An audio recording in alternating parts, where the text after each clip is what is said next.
ಉತ್ತರ ಕರ್ನಾಟಕದ ಅತ್ಯಂತ ಹಳೆಯ ಶಿಕ್ಷಣ ಸಂಸ್ಥೆಗಳಲ್ಲೊಂದಾದ ಅಥಣಿಯ ಜಾದವಜಿ ಶಿಕ್ಷಣ ಸಂಸ್ಥೆಗೆ ಕಾರ್ಯಾಧ್ಯಕ್ಷರಾಗಿ ಡಾಕ್ಟರ್ ರಾಮ್ ಕುಲಕರ್ಣಿ, ಉಪಕಾರ್ಯಾಧ್ಯಕ್ಷರಾಗಿ ನ್ಯಾಯವಾದಿ ಸಂದೀಪ್ ಸಂಗೋರಾಮ್, ಕಾರ್ಯದರ್ಶಿ ರವಿ ಕುಲಕರ್ಣಿ, ಸಹ ಕಾರ್ಯದರ್ಶಿಯಾಗಿ ಆನಂದ್ ಟೊಣಪಿ ಅವಿರೋಧವಾಗಿ ಆಯ್ಕೆಯಾದರು.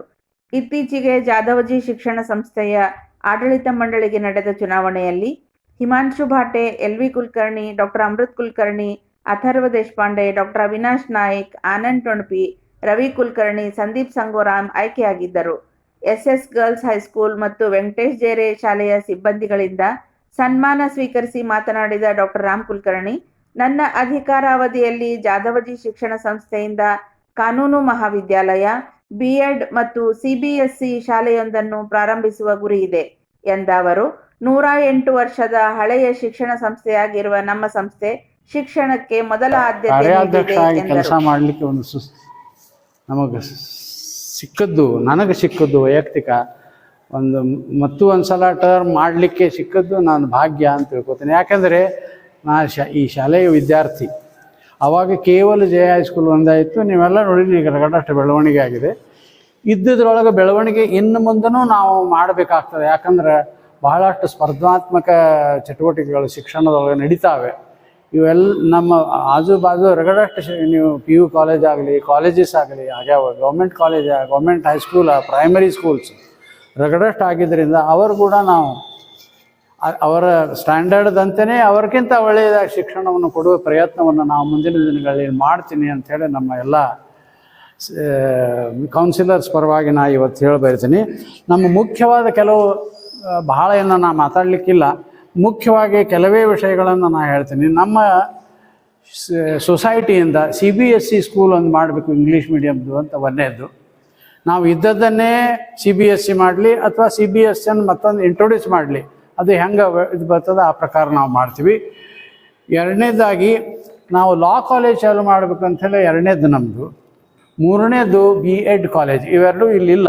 ಆ ದೃಷ್ಟಿಯಿಂದ ನಮ್ಮ ಪ್ರಯತ್ನ ನಡೀಲಿಕ್ಕಾಗಿದೆ. ನಮಗೆ ಆಲ್ರೆಡಿ ನಿಮಗೆ ಗೊತ್ತಿದ್ದ ಮಟ್ಟಿಗೆ BBA ಅದ ಮತ್ತು BCA ಅದ ನಮ್ಮ ಕಡೆ. ಹೀಗೆ ಅನೇಕ ಕೆಲವು ಹೊಸ ಕೋರ್ಸ್ಗಳನ್ನು ನಾವು ಚಾಲೂ ಮಾಡಬೇಕು ಅಂತ ಮಾಡಿದ್ದೀವಿ. ಇದರೊಳಗೆ PUC ಒಳಗೆ ನಾವು ಹೋದ ಸಲನೂ ಕೊಟ್ಟೆವು. ಇನ್ನು ಮುಂದಾದರೂ ನಾವು CET ಮತ್ತು ನೀಟ್ದ ಬಗ್ಗೆ ನಮ್ಮ ವಿದ್ಯಾರ್ಥಿಗಳಿಗೆ ಕೊಡ್ತಾ ಬಂದೀವಿ.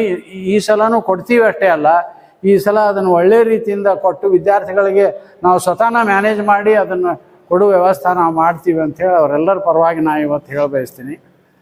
ವಿದ್ಯಾರ್ಥಿಗಳ ಕಾಳಜಿ ನಮ್ಮದು ಮೊದಲನೇದ್ದು. ಈ ಒಂದು ನಮ್ಮ ಟೆನ್ಯೂರ್ದಾಗ ವಿದ್ಯಾರ್ಥಿಗಳಿಗೆ ಒಳ್ಳೆಯ ಶಿಕ್ಷಣವನ್ನು ಕೊಡೋದು, ಪಾಲಕರು ಕೂಡ ಸಂಪರ್ಕ ಇಟ್ಕೊಳ್ಳೋದು ಮತ್ತು ನಮ್ಮನ್ನೇ ನಾವು ಮೇಲ್ಮಟ್ಟಕ್ಕೆ ಏರಿ ಒಳ್ಳೆಯ ಶಿಕ್ಷಣವನ್ನು ಕೊಡಬೇಕು ಅಂಥೇಳಿ ನಾನು ಅವರೆಲ್ಲರ ಪರವಾಗಿ ಹೇಳ್ತಾ ನನ್ನ 4 ಮಾತು. ಇವತ್ತು ನಾವು ಹೊಸ ಆಡಳಿತ ಮಂಡಳಿ ಜೈ ಶಿಕ್ಷಣ ಸಂಸ್ಥೆಯಿಂದ ಮಾನ್ಯ ತಾನೇ ಆಯ್ಕೆ ಆಯಿತು. ಇದು ನಮಗೆ ಒಂದು ಹೊಸ ಉತ್ಸಾಹವನ್ನು ತಂದು ಕೊಟ್ಟಿದೆ ಅಂತ ಹೇಳಲಿಕ್ಕೆ ನಾನು ಇಚ್ಛೆ ಪಡ್ತೀನಿ. ಕಳೆದ 3 ವರ್ಷದಿಂದ ನಾವು ಆಡಳಿತ ಮಂಡಳಿ ಇದ್ದೀವಿ. ಈ ವರ್ಷ ನಮಗೆ ಒಂದು ಹೆಚ್ಚಿನ ಜವಾಬ್ದಾರಿಯನ್ನು ನೀಡಿದ್ದಾರೆ. ಹಿರಿಯರನ್ನು ಒಡಗೂಡಿ ನಾವು ಹೆಚ್ಚಿನ ಕೆಲಸವನ್ನು ಮಾಡಬೇಕಾಗಿದೆ. ಸರ್ ಹೇಳಿದಂಗೆ 108 ವರ್ಷದ ನಮ್ಮ ಈ ಜೈ ಶಿಕ್ಷಣ ಸಂಸ್ಥೆ ಅಥಣಿ ತಾಲೂಕಿನಲ್ಲಿ ಸಾಕಷ್ಟು ಸೇವೆಯನ್ನು ಕೊಡ್ತಾ ಬಂದಿದೆ. ಸಂಗೋರಾಮ್ ಸರ್ ಹೇಳಿದಂಗೆ, ಅಧ್ಯಕ್ಷ ಹೇಳಿದಂಗೆ, ನಾವು ಕಡಿಮೆ ಫೀಸ್ನಲ್ಲಿ ಶಿಕ್ಷಣವನ್ನು ಕೊಡುವಂಥ ಒಂದು ಏಕೈಕ ಸಂಸ್ಥೆ ಜೈ ಶಿಕ್ಷಣ ಸಂಸ್ಥೆ ಅಂತ ಹೇಳಿಕ್ಕೆ ನಾನು ಇಚ್ಛೆ ಪಡ್ತೀನಿ. ನಮ್ಮದು LKGಯಿಂದ PGವರೆಗೆ ಶೈಕ್ಷಣಿಕ ವ್ಯವಸ್ಥೆ ಇದೆ. ಸುಮಾರು 4,000 ವಿದ್ಯಾರ್ಥಿಗಳು ನಮ್ಮ ಜೈ ಶಿಕ್ಷಣ ಸಂಸ್ಥೆಯಲ್ಲಿ ವಿದ್ಯಾಭ್ಯಾಸ ಮಾಡ್ತಾ ಇದ್ದಾರೆ. 6,000 ವಿದ್ಯಾರ್ಥಿಗಳು ಜೈ ಶಿಕ್ಷಣ ಸಂಸ್ಥೆಯಲ್ಲಿ ವಿದ್ಯಾಭ್ಯಾಸ ಮಾಡ್ತಾ ಇದ್ದಾರೆ.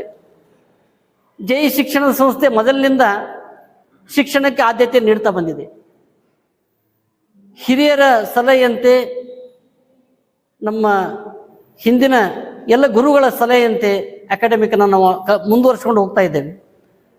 ಈ ಸಲ ಶಿಕ್ಷಣಕ್ಕೆ ಹೆಚ್ಚಿನ ಮಹತ್ವವನ್ನು ನೀಡಿ ಸರಳದಂಗೆ ನಾವು ನೀಟ್ ಮತ್ತು CET ಕೋಚಿಂಗ್ ಮಾಡ್ತಾ ಇದ್ದೇವೆ. ಅದು PUC ಅಷ್ಟೇ ಅಲ್ಲ, 8, 9ನೇ ತರಗತಿಯಿಂದ ಮಾಡ್ಬೇಕಂತ ನಾವು ವಿಚಾರ ಮಾಡಿದ್ವಿ. CBSEನೂ ಮಾಡ್ಬೇಕಂತ ಸರ್ ಹೇಳಿದ್ದಾರೆ. ಅದೇ ರೀತಿ ಒಂದು B.Ed ಶಿಕ್ಷಣ ಮತ್ತು ಒಂದು ಒಳ್ಳೆಯ ಲಾ ಕಾಲೇಜ್ 3 ಈ ವರ್ಷ ನಮ್ಮದು ಗುರಿ ಇದೆ. ಆ ಗುರಿಯನ್ನು ಸಾಧಿಸ್ತೇವೆ. ಅದಕ್ಕೆ ಸಂಸ್ಥೆ ನಮ್ದು ಮೇನ್ ಉದ್ದೇಶ ಅಂತಂದ್ರೆ ಏನಂತಂದ್ರೆ ಕಡಿಮೆ ಫೀದಲ್ಲಿ ಗುಣಮಟ್ಟದ ಶಿಕ್ಷಣವನ್ನು ಕೊಡೋದು. ಈಗ ನೀವು ನೋಡ್ರಿ ಅಥಣಿಯಾಗ ಸಾಕಷ್ಟು ಶಿಕ್ಷಣ ಸಂಸ್ಥೆಗಳಾಗ್ಯಾವ, ಬಟ್ ಅವ್ರ ಫೀ ನೋಡಿದ್ರೆ ನಿಮ್ಗೆ ಆಶ್ಚರ್ಯ ಆಗ್ಬೋದು. ಆದ್ರೆ ನಮ್ಮ JE ಸಂಸ್ಥೆ ಒಳಗೆ ನಾವು ತಗೊಳ್ಳೋ ಫೀ ಮತ್ತು ನಾವು ಕೊಡೋ ಶಿಕ್ಷಣ ಅಗದಿ ಅದಕ್ಕೆ ಯಾವುದೇ ಇದಿಲ್ಲ. ಯಾಕಂದ್ರೆ ಗುಣಮಟ್ಟದ ಶಿಕ್ಷಣ ಅತಿ ಕಡಿಮೆ ಫೀ ತಗೊಂಡು ನಾವು ಕೊಡ್ತಾ ಇದ್ವಿ. ಈ ಸುಮಾರು 108 ವರ್ಷಗಳಿಂದ ನಮ್ದು ಅದೇ ರೀತಿ. ಈಗ ನಾ PU college academic committee chairman. ಕಳೆದ 4 ವರ್ಷಗಳಿಂದ ನಾವು ಈಗ ಎಲ್ಲ ಕಡೆ ನೋಡಿದ್ರೆ CET NEET ಕೋಚಿಂಗ್ ಕೊಡ್ಬೇಕಂದ್ರೆ ವಿದ್ಯಾರ್ಥಿಗಳಿಂದ 40,000 ರಿಂದ 50,000 ರೂಪಾಯಿ ತಗೋತಾರೆ. ಬಟ್ ನಾವು ವಿಜಾಪುರ್ನಾಗ ಎಕ್ಸಲೆಂಟ್ ಅಂತ ಹೇಳಿ ಒಂದು ಕೋಚಿಂಗ್ ಸೆಂಟರ್, ಅವ್ರ ಜೊತೆ ಒಂದು ಟೈಅಪ್ ಮಾಡ್ಕೊಂಡು ವಿದ್ಯಾರ್ಥಿಗಳಿಗೆ ಉಚಿತವಾಗಿ CET NEET ಶಿಕ್ಷಣವನ್ನು ನಾವು ಕೊಡ್ತಾ ಇದ್ದೀವಿ. ಅದೇ ರೀತಿ ಸಾಕಷ್ಟು ಇನ್ನೂ ಅಭಿವೃದ್ಧಿ ಕಾರ್ಯಗಳು ನಮ್ಮ ಸಂಸ್ಥೆ ಮಾಡೋದಿನ ಬಾಕಿ ಇದೆ. ಈಗ ನಾವು ಇವತ್ತ ಮಾತಾಡಿದ್ವಿ ನಾವು ಸೊಸೈಟಿ ಹೊಸ ಆ್ಯಪ್ ಚಾಲೂ ಮಾಡ್ಬೇಕಂತ ಮಾಡಿ.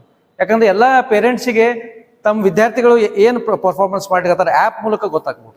ಅದೇ ರೀತಿ ನಮ್ಮ ಮ್ಯಾನೇಜ್ಮೆಂಟ್ದವ್ರಿಗೂ ಗೊತ್ತಾಗ್ತದೆ, ಅದೇ ರೀತಿ ಟೀಚರ್ಸಿಗೂ ಗೊತ್ತಾಗ್ತದೆ ಹೆಂಗೆ ಅವ್ರ ಪರ್ಫಾರ್ಮೆನ್ಸ್ ಏನದಂತೆ. ಅದಕ್ಕೆ ಈ ರೀತಿ ಹೊಸ ಹೊಸ ವಿಷಯಗಳನ್ನು ನಾವು ಸಂಸ್ಥೆಯೊಳಗೆ ಇಂಟ್ರೊಡ್ಯೂಸ್ ಮಾಡ್ತಾ ಇದ್ದೀವಿ.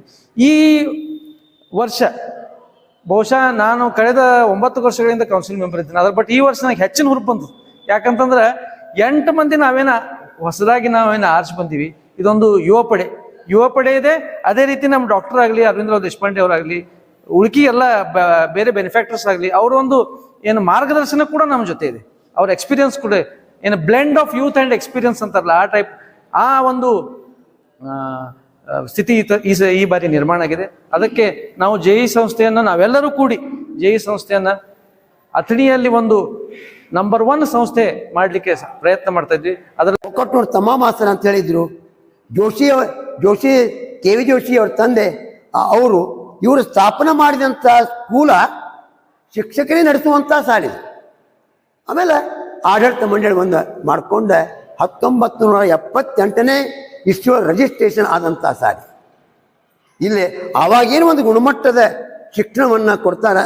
ಅಪ್ ಟಿಲ್ ನಾವು ಗುಣಮಟ್ಟದ ಶಿಕ್ಷಣವನ್ನು ನಾವು ಕೊಡ್ತಾ ಇದ್ದೀವಿ. ಈಗ ನಮ್ಮ ಸಂಸ್ಥೆಯೊಳಗೆ ಪ್ರತಿಯೊಂದು ವಿಭಾಗಕ್ಕೆ ಒಂದು ಇಂಗ್ಲೀಷ್ ಮೀಡಿಯಂ ಸ್ಕೂಲ್ ಇರ್ಬೋದು, ಪ್ರಾಥಮಿಕ ಇಂಗ್ಲೀಷ್ ಮೀಡಿಯಂ ಸ್ಕೂಲ್ ಇರ್ಬೋದು 1 to 5, JE ಜೂನಿಯರ್ ಕಾಲೇಜ್ ಇರಬಹುದು, ಕನ್ನಡ ಮಾಧ್ಯಮದೊಳಗೆ ನಮ್ಮ JE ಹೈಸ್ಕೂಲ್ ಇರಬಹುದು, SVJ ಪ್ರೈಮರಿ ಸ್ಕೂಲ್ ಇರಬಹುದು, SS ಗರ್ಲ್ಸ್ ಹೈಸ್ಕೂಲ್ ಇರಬಹುದು. ಸುರಕ್ಷತಾ ದೃಷ್ಟಿಯಿಂದ ಪಾಲಕರು ಇಲ್ಲಿ ಮಕ್ಕಳನ್ನು ಸೇರ್ಪಡೆ ಮಾಡ್ತಾರೆ. ಸಂಸ್ಕಾರಯುತವಾದಂಥ ಶಿಕ್ಷಣವನ್ನು ನಾವು ಕೊಡ್ತಾ ಬಂದೀವಿ. ಮತ್ತು ನಮ್ಮ ಡಾಕ್ಟರ್ ಕಳೆದ 6 ವರ್ಷದಿಂದ ಅವರು ಕಾರ್ಯಾಧ್ಯಕ್ಷದೊಳಗೆ ಇದ್ದಾಗ ಅನೇಕ ಡೆವಲಪ್ಮೆಂಟ್ ಕಾರ್ಯಕ್ರಮಗಳು ಆಗ್ಯಾವ. ಪ್ರತಿಯೊಂದು ಶಿಕ್ಷಣಕ್ಕೆ ಕಾಂಪ್ಯೂಟರ್ ಶಿಕ್ಷಣದ ಯೋಜನೆ, ಪ್ರತ್ಯೇಕವಾದಂಥ ಕಾಂಪ್ಯೂಟರ್ ಶಿಕ್ಷಣ, ಪ್ರತ್ಯೇಕವಾದಂಥ ಸೈನ್ಸ್ ಲ್ಯಾಬ್ರೋಟರಿ, ಪ್ರತ್ಯೇಕವಾದಂಥ ಲೈಬ್ರರಿ ಮತ್ತು ಕ್ರೀಡಾ ಕ್ಷೇತ್ರ ಅಂತ ನಮ್ಮ ಶ್ರೀಮಂತ DB ಪವಾರ್ ದೇಸಾಯಿ ಭೋಜರಾಜ್ ಕ್ರೀಡಾಂಗಣ ಅಂತೇಳಿ 8 ಎಕರೆ ಜಮೀನವನ್ನು ಆವಾಗೇನು ದಾನ ಮಾಡಿ ಕೊಟ್ಟಾರ. ಅದು ದೊಡ್ಡ ಕ್ರೀಡಾಂಗಣ ಆಗಿದೆ. ಈ ಎಲ್ಲ ಶಾಲೆಗಳಿಗೆ ಕೇಂದ್ರ ಬಿಂದು. ಅಷ್ಟೇ ಅಲ್ಲ, ನಮ್ಮ ಭಾರತ ದೇಶದ ಸ್ವಾತಂತ್ರ್ಯೋತ್ಸವ ಆಗಲಿ, ರಿಪಬ್ಲಿಕ್ ಡೇ ಆಗಲಿ, ಏನು ರಾಷ್ಟ್ರ ಮಟ್ಟದ ಕಾರ್ಯಕ್ರಮಗಳು ಬರ್ತಾವೆ ಎಲ್ಲ ಭೋಜರಾಜ್ ಕ್ರೀಡಾಂಗಣದ ಆಗ್ತವೆ. ಅದನ್ನು ನಾನು ಅತ್ಯಂತ ಹೆಮ್ಮೆಯಿಂದ ನಾನು ಹೇಳ್ತೀನಿ. ಇವು ನಮ್ಮ ಸಂಸ್ಥೆ ಈಗ ಬರುವಂತಹ ದಿನದೊಳಗೆ ಈ ಒಂದು ಕಾಂಪಿಟೇಷನ್ ಡೇಸ್ ಒಳಗೆ ಏನು ನಮ್ಮ ಗುಣಮಟ್ಟದ ಇದನ್ನು ಕಾಯ್ಕೊಂಡು ಹೋಗೋ ಸಂಬಂಧ ಮತ್ತು ನಮ್ಮ ಮಕ್ಕಳಿಗೆ ವಿಶೇಷವಾದಂಥ ಸೌಲಭ್ಯಗಳನ್ನು ಕೊಡುವ ದೃಷ್ಟಿಯಿಂದ ಈ ನಮ್ಮ 8 ಜನ ಮನೆ ಏನು ಆರಿಸಿ ಬಂದಾರೆ ಹಿರಿಯರ ಸಂಗಡ ಕುಡ್ಕೊಂಡ ನಮ್ಮ ಡಾಕ್ಟರ್ ರಾಮ್ B ಕುಲಕರ್ಣಿ ಅವರ ನೇತೃತ್ವದೊಳಗೆ ತರುಣ ಆದಂಥ ಶ್ರೀಮಾನ್ ಸಂದೀಪ್ S ಸಂಗೋರಾಮ್ ಇವರ ಅಡ್ವೊಕೇಟ್ ಅವರ ಉಪ ಕಾರ್ಯಾಧ್ಯಕ್ಷರ ನೇತೃತ್ವದೊಳಗೆ ಮತ್ತು ಎಲ್ಲ ನಮ್ಮ ಆನಂದ ಟೊಣಪಿ ಅವರು ಆನಂದ ಟೊಣ್ಪಿ ಅವ್ರದ್ದು ಒಂದು ಸಭಾ ಒಂದು ವಿಶೇಷಣೆ. ಅವರು ಎಲೆ ಮರೆಯೊಳಗಿದ್ರು ಸುಧಾಕ ನಮ್ಮ ಸಂಸ್ಥೆಗೆ ಆಗಲಿ, ಅಷ್ಟೇ ಅಲ್ಲ ನಮ್ಮ ತಾಲೂಕಿನ ಎಲ್ಲ ಸಮಾಜದವರೆಗೂ ಸುಧಾಗ ಅವ್ರ ಬೆನ್ನೆಲುಬಾಗಿ ಸಹಾಯವನ್ನು ಸಹಕಾರ ಕೊಡ್ತಾ ಇದ್ದಾರೆ. ನಮ್ಮ ಕಾರ್ಯದರ್ಶಿ ಶ್ರೀಮಾನ್ ಆರ್ ಎ ಕುಲಕರ್ಣಿ ಈ ಎಲ್ಲ ಹೊಸ ಪಡೆ ಇನ್ನು ಬರುವ ದಿನದೊಳಗೆ ಇನ್ನೂ ನಮ್ಮ ಮಕ್ಕಳಿಗೆ ಒಳ್ಳೆಯ ರೀತಿಯಿಂದ ಗುಣಮಟ್ಟದ ಶಿಕ್ಷಣವನ್ನು ಕೊಡ್ಕೋಬೇಕು, ಕ್ರೀಡಾ ಕ್ಷೇತ್ರದೊಳಗೆ ಮುಂದುವರಿಬೇಕು, ಸಾಹಿತ್ಯ ಸಾಂಸ್ಕೃತಿಕ ಸಂಘದೊಳಗೆ ಮುಂದುವರಿಬೇಕು. ಮತ್ತು ಈ ರೀತಿ ಅವರ ಪಡೆ ಸಿದ್ಧಾಗಿದೆ. ಮತ್ತು ಅವರಿಗೆ ಈ ಸಂದರ್ಭದೊಳಗೆ ನಿಮ್ಮ ಪರವಾಗಿ ಆಯ್ತು, ನನ್ನ ವೈಯಕ್ತಿಕ ಪರವಾಗಿ ಆಯ್ತು, ಮತ್ತು ಎಲ್ಲರ ಪರವಾಗಿ ನಾನು ಅವರಿಗೆ ಶುಭ ಆಶೀರ್ವಾದಗಳನ್ನು ನಾನು ಕೊಡ್ತೀನಿ.